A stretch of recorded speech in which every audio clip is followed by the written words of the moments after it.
Networks is a programme that Interface has developed with the Zoological Society of London and our other partner Aquafil, who is a fibre supplier to Interface. The programme takes discarded fishing nets from coastal communities and arranges the recycling of those fishing nets back into carpet fibre that we can use in our modular flooring.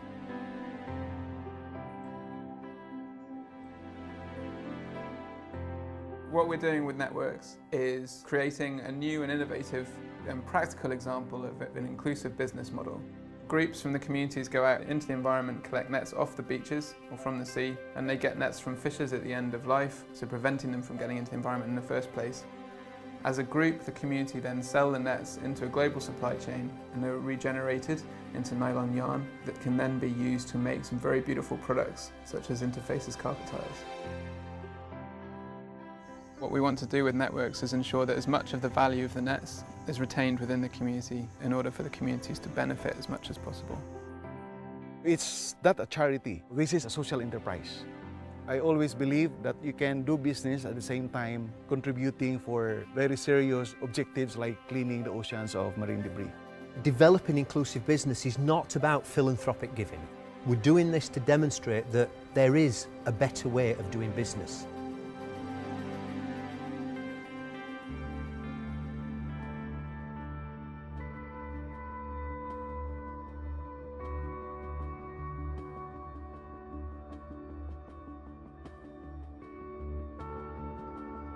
Even with the very devastated situation, people were not hopeless.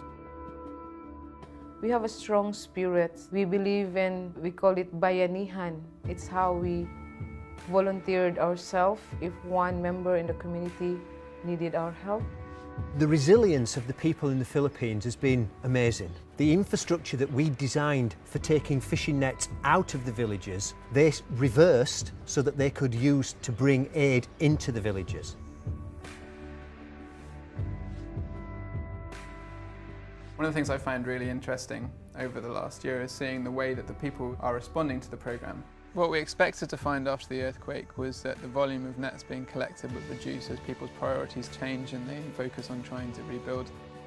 But what we actually found was that in some communities, net collection actually appeared to increase. And so some people were turning to nets as a way of supplementing their livelihoods during that period. Which says a lot about the resilience of the model. A success for me for the Networks programme, having now established that the initial programme is viable, is to expand that beyond.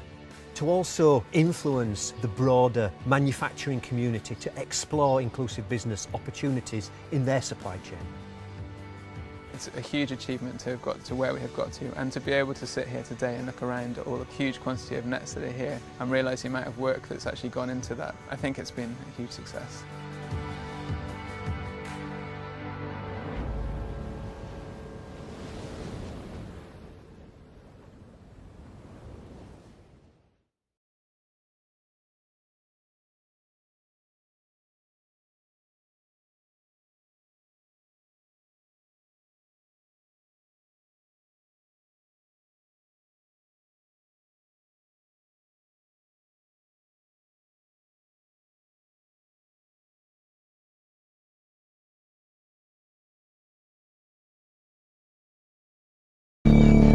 Wat is human nature? Het is meer dan alleen een verbinding. Het is een cirkel vol mooie ideeën. Het gaat uit van de gedachte dat waar we iets creëren, invloed kan hebben op wat we creëren. Dat design oneindig veel mogelijkheden moet hebben. Een skinny plank nieuwe mogelijkheden creëert. Dat duurzaamheid geen keuze is, maar een vereiste. En als geometrie samensmelt met de natuur, er prachtige dingen ontstaan. Het begint van onderaf aan. Beïnvloedt de manier waarop we knutselen, spelen en fantaseren. We weten dat tapijttegels de wereld niet kunnen veranderen, maar ze inspireren de mensen die dat wel kunnen. Ideeën vormgeven in ruimtes van elke grootte. De Human Nature collectie van Interface. De basis voor mooi denken.